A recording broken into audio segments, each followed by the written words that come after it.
Hello and welcome to Foundational Foundry, the new tutorial series from the Foundry Roundtable.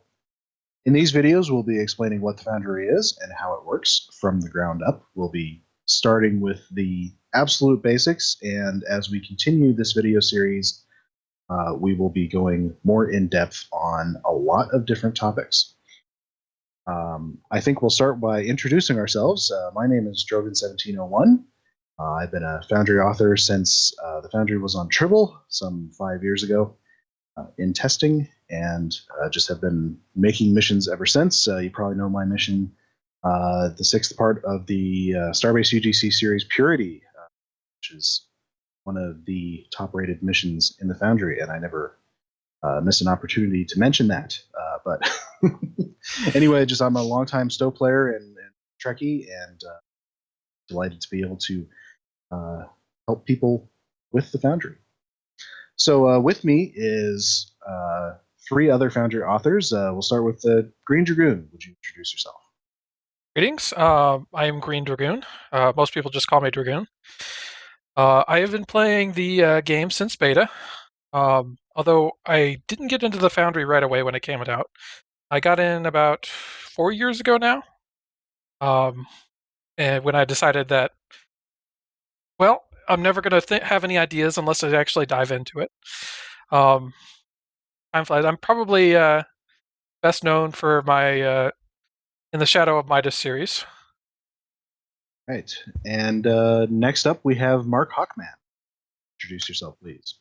Well, I have actually been doing Foundry stuff since Season 4. Or, well, before Season 4, actually. But when I've actually discovered the Foundry, because when I first started playing the game, I was one of those people who looked at every single UI element there was, clicked every button to see what it did, and one of them happened to be a button that said create Foundry character. My most played mission that's currently up was a mission I made for one of the Foundry challenges, and was actually one of the initial group of missions that got picked for the top 3 system, because I had actually originally built it so that you could do some random star to start the mission. That was Darkness Between the Stars. Mark is the one we rely on to explore all of the possible corners that you can get to in this tool. So he brings a lot of experience in finding things that nobody else would find. He's also my first choice for mission testing. Yes, indeed. Yeah, when I start working with base maps in Foundry, one of the first things I do is to just run around and look to see what every aspect of the map looks like before I start messing with it, because sometimes you'll find something really cool. And our fourth musketeer, Duncan Idaho. Hey, Duncan Idaho. I've been playing the game since the 2nd anniversary, but I only got into the Foundry this last June. So I've actually been making Foundry missions for less than a year. Even so, I've got 8 out, all pretty highly rated right now. And I will add that Trident Part 2 right now does have a higher rating than Purity 6. So. Oh, I've been toppled. Oh, but at the same time, I've got maybe a 10th of the plays. I was going to say, I don't think he'll be able to beat you in weighted ratings. No, not the weighted ranking. Not at all. But my most played mission right now is Gemini. So that one is my oldest mission, and it's probably the one I'm most known for, but I also have the Trident series and a bunch of other AEI missions too. So if you're unfamiliar with our show format, we do these episodes live, usually on Wednesday nights. And we also have, via Twitch TV here, our chat room, which includes both new listeners and regular listeners. And then we put these out via YouTube and other methods later on, usually early the next week. So this very first episode, we are going to basically do the Foundry from the ground up. We're going to show you exactly how to get into it if you've never gotten into it before. This entire series of tutorials is basically Green Dragoon's baby, so I'm going to turn it over to him for direction, and the rest of us are going to offer the benefits of our knowledge and experience as we go. So take it away, Green Dragoon. So for the benefit of this series, I actually have created an entirely new account and gotten a character up through the main game, up through level 16, and ground out 10,000 dilithium, which is some of the things that you'll need in order to start in the Foundry. There are restrictions on new players jumping right into the Foundry. You kind of have to level them up a bit. So, and this is mostly just so people can't create like throwaway accounts just to spam cruddy missions or something like that. But anyway, so got this now, and the first step is actually going to head over to the Create Content tab, which you'll find up here, right next to Regular Play. And you'll see it'll have its own character list, and obviously we don't have any characters right now. But what we need to do first is buy Foundry slots. So you will see this button way down here at the bottom, which is will allow us to buy our initial Foundry slots. Gold members start out with a number of slots for free. Silver players have to buy their slots. So if you click on it, you'll see that you can buy the starter pack, which grants you 4 project slots and costs 10,000 refined dilithium. And then you'll see a list of all of your characters that have enough dilithium. So you see here I've got my main character here who's worked up the dilithium. 10,000 isn't a lot. I mean, it's about it's less than 2 full days of refining at the cap.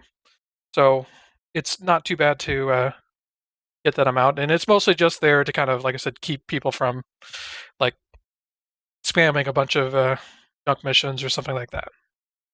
All right, Once so let's you've go got ahead. the initial 4 slots, you can buy more in lots of, what is it, 4 or 2, I believe.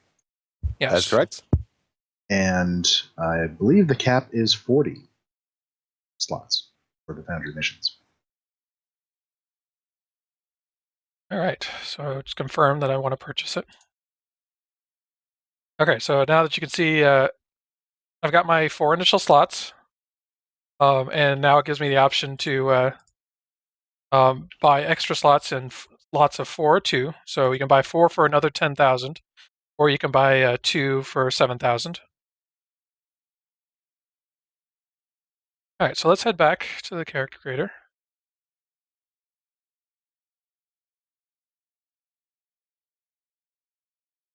All right, so let's create a character. We had a little trouble with this earlier trying to get this set up, just because I'm pretty sure we were doing it wrong and needed to buy our slots first. But if you... Well, there are actually certain things in the game that newly created accounts cannot do. I'm not sure exactly what the threshold for newly created is, though. Yeah, there's a couple of criteria, I mean, as I learned. But typically getting your character up to around level 16 usually seems to pick it off. And you'll notice it's become unlocked when that buy Foundry slots button becomes clickable. It'll be grayed out until the lockout is complete. All right, so we've got the character creator here, and for the most part, it's kind of just a simplified version of the regular character creator. It's good to remember that this is primarily a test. It's just a test character, so it doesn't require any of the customization that you would typically find. The primary thing you'll need to pay attention to here is Starfleet and Klingon, just the faction.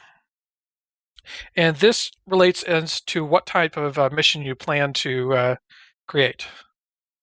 There's no Romulan faction because Romulans are essentially all into either Starfleet or Klingon, and they'll play their faction's missions.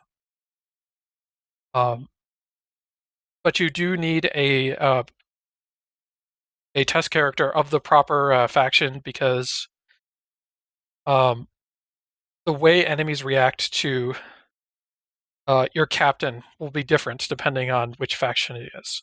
So if by default Klingons are hostile to Federation and Federation NPCs are hostile to Klingons. That's something good to know. So if you try to shoehorn a test character of the wrong faction, it'll end up with some weirdness. It actually will not allow you to test play a mission if the faction is wrong. Okay. There are ways around that, though. Yes, you can build a mission if it's a Federation mission, but write dialogue that's appropriate for a KDF mission. Then right before publishing, switch all of the combat mobs to things that will shoot at the KDF, and then change the faction affiliation. The simplest way is if you do plan to make missions for both factions, you can create multiple Foundry test characters. So you can create one Starfleet and one KDF. Now that will eat up a character slot. I mean, you get one free character slot for a Foundry character for free. Just everybody gets one. But if you make more than one test character, that will eat up one of your regular general character slots. Most of these don't have really any real bearing as far as testing, except for personal preference.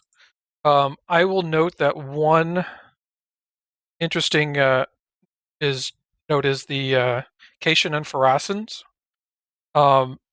They have a ability that gives them a higher jump, which can be a blessing or a curse depending on what you're trying to test for.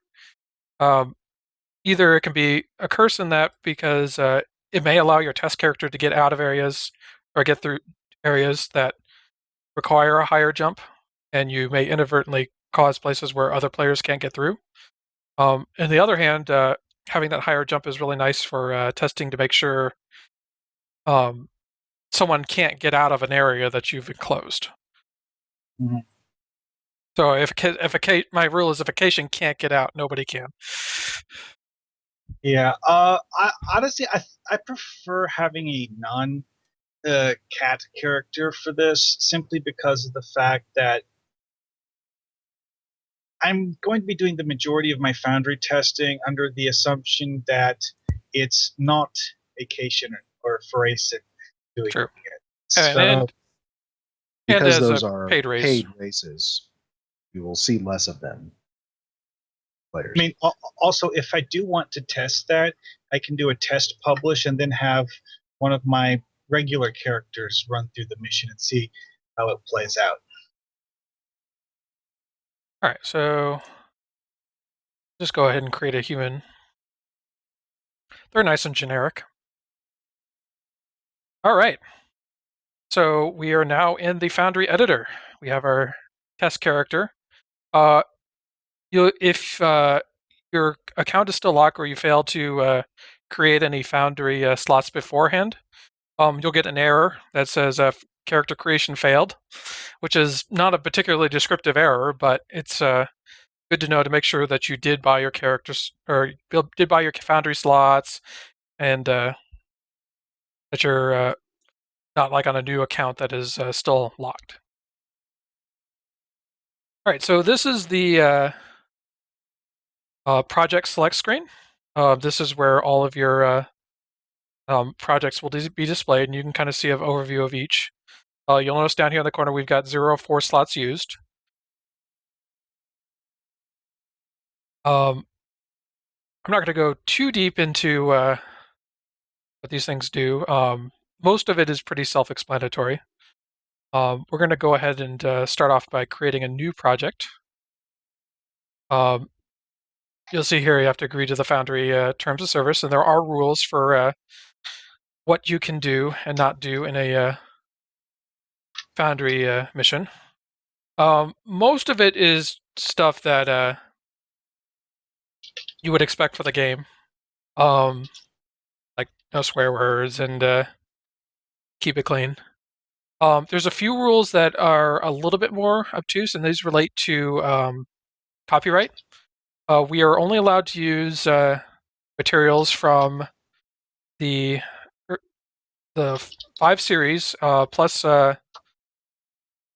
the Star Trek movies 1 through 9. There is no JJ listed here, so that is off limits as far as copyright. No animated series either. No animated series either. Did they ever actually specifically state that we're not allowed to use the animated series? Basic rule of thumb is that if it's not listed there, then it's off limits. Because there's very much more special exceptions to make with all the games, books, everything like that. Rule of thumb, if it's not there, then it's off limits.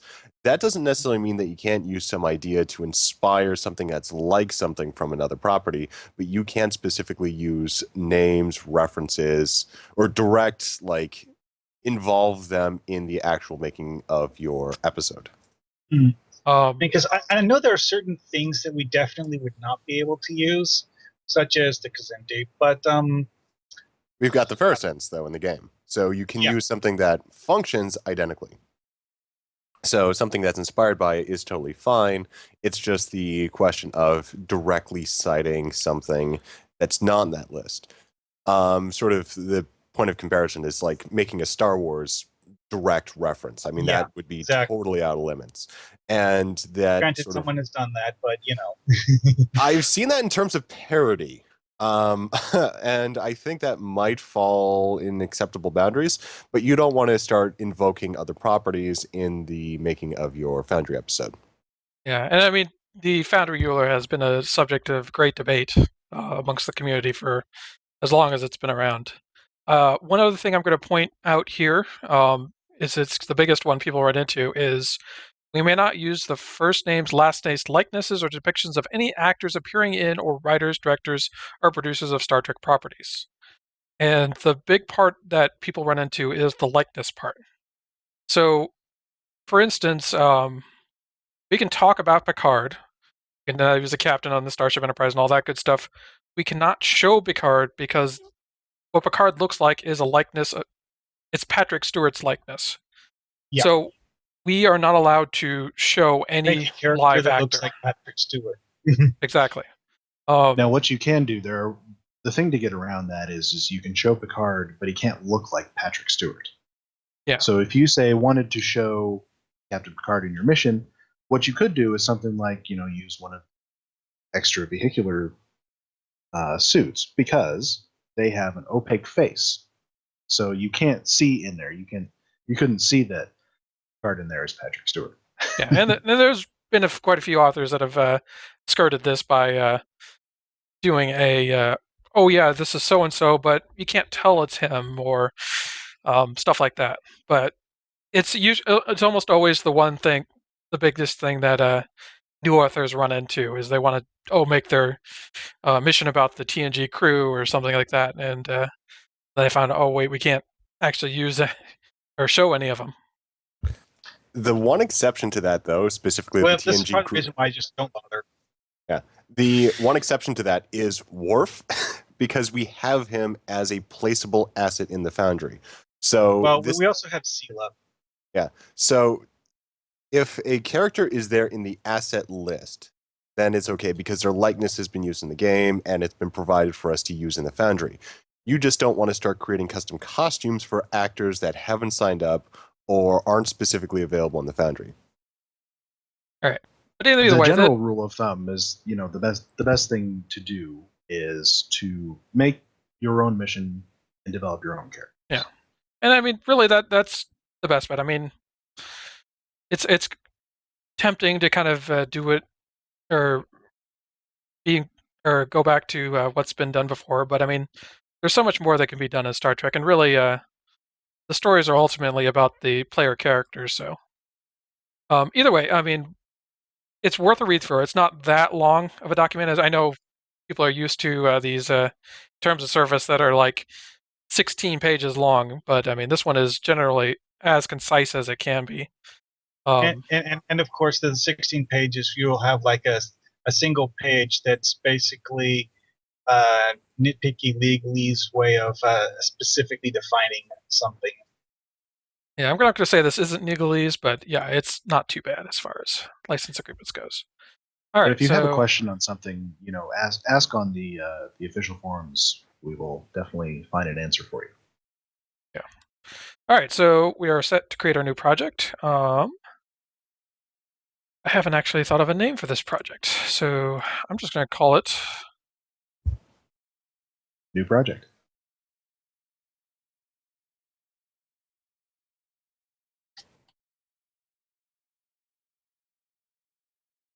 Just going to call it Tour of the System. You can pick your allegiance here. I would go with the Grand Tour at this point. The Grand Tour? Yeah. I got that. That reminds me of I expected so. All right, so click OK. And it should be noted now that you can change the allegiance of the mission at any time. It's not something that you pick at the beginning and is permanent. You can change it at any time. Names too. Even after you're published, you're free to change the name of your mission, so this step isn't a particularly critical one. Yeah, it's just the mission name is just a data field that you can edit like any other. So yeah, you can call it My Awesome New Project and then come up with a more appropriate name when the time comes. And this usually takes a little while as it connects into the server. Oh, there we go. It may require some patching if this is the first time you've logged into the Foundry on this client. And a good tip for Foundry authors is to disable on-demand patching in your Star Trek Online launcher. Because that will help reduce all of the load times. If you don't, it will patch incessantly while you're trying to edit things. And when I say incessantly, I mean like you drag an asset from the asset list to the map and place it in a location. The game will then pause while it updates the image files used for that asset. All right. This about wraps up our first episode of Foundational Foundry. We went over how to purchase your Foundry slots, creating a test character, and starting up your first Foundry project. In the upcoming episodes, we'll be diving into the different parts of the Foundry editor and going over each of them. And then once we're through that, we'll actually be taking you through making your first Foundry mission. If you've got any specific topics that you want to have us cover on our Foundational Foundry episodes, please contact us in the various ways that Green Dragoon will lay out in a second, or reply on forum threads or tweet us. There's various different ways to register your feedback, and we will be doing these episodes as part of our regular shows on Wednesday nights. Probably won't have one every show, but we will be doing lots of them because we know they will be useful. You can reach us by email at foundryroundtable@live.com. We are also on Twitter. We're the @Foundry Roundtab, which is it's that way because Twitter wouldn't let us make the handle any longer. Jurgen, where can they reach you? Best place to reach me is on Twitter. I'm hopelessly, completely addicted to Twitter, so you can follow me there. My handle is @DROGYN1701. And Duncan, where can they reach you? I can also be found on Twitter. My handle is @Gorgonops_SSF. Gorgonops is spelled GORGONOPS. Then there's the underscore, then SSF, which is the handle on my main mission series. And Mark, how can they get a hold of you? Mine is Mark Hawkman. MarHawkman. All right, and I am at Green Dragoon. That's GREEN DRAGOON. 2 O's. Dragoon, not dragon. Yes, I had coworkers that made that mistake once. Indeed. Well, thank you all for joining us on this, the first of many Foundational Foundries, and we will see you next time.